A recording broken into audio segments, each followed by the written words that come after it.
কৃষ্ণ। জীবনে আমাদের কি করা উচিত সেটি শেখায় রামায়ণ। জীবনে আমাদের কি করা উচিত নয় সেটি শেখায় মহাভারত। আর আমাদের জীবন কিভাবে কাটানো উচিত সেগুলি শেখায় শ্রীমদ্ভাগবত গীতা। সকল সাধু গুরু বৈষ্ণব ও গৌরববৃন্দের শ্রীচরণে আমার অনন্ত কোটি ষষ্ঠাঙ্গ দণ্ডবৎ প্রণাম। গুরু বৈষ্ণব ভগবান, তিনি হয় শরণ, তিনিই শরণ হইতে হয় বিঘ্ন বিনাশন, অনাহাসে হয় নিজ বাঞ্ছিত পূরণ। শ্রীমদ্ভাগবত গীতা। গীতা শব্দটি এসেছে গই ধাতু থেকে। গীতার আবিধানিক অর্থ হল গান গাওয়া বা কীর্তন করা। সেই কীর্তন করেছিলেন আজ থেকে প্রায় 5237 বছর পূর্বে জগৎপ্রভু কুরুক্ষেত্রের ময়দানে বসে জগতের কল্যাণে তার প্রাণসখা অর্জুনের কাছে। জগৎকে প্রেমের বাজারে ভাসিয়ে দেওয়ার জন্য মহাপ্রসাদ বিতরণ করেন। ভগবানের কাছ থেকে ভক্তের কাছে আসছে মহাপ্রসাদ হিসাবে।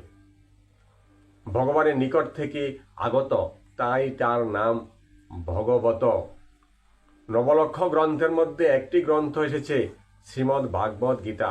গীতার কোনো মাধ্যম ছিল না। প্রাণময় পুরুষের কাছে যাওয়ার জন্য, প্রাণময় সত্তার কাছে সমর্পণ করার জন্য স্বয়ং প্রভু তার প্রাণসখা অর্জুনের নিকট গীতার জ্ঞান দিয়েছিলেন। গীতা যখন পৃথিবীতে আগত হয়েছিল তখন তার নাম ছিল ভগবত গীত। যখন ভক্তের মাধ্যমে জগতের বুকে এসেছিল তখন তার নাম হয় গীতা। কেন গীতা লিখতে আকার হলো, আর গীত ছিল পুলিঙ্গ। গীতা যখন হলো তখন স্ত্রীলিঙ্গ হয়ে গেল।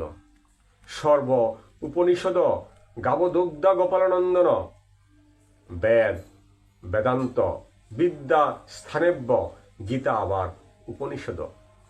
উপমানি নিকটে নিষদমানি নিয়ে আসা। বৃন্দাবন হলো দেহ, বাতাস নিত্যানন্দ চৈতন্যের বাজারে যায়, প্রেমের বাজারে জগৎগুরু নিত্যানন্দ। দৈবকী শব্দের আবিধানিক অর্থ হলো বিশুদ্ধ ভক্তি প্রেম, আর বাসুদেব শব্দের অর্থ হলো নির্মল গান।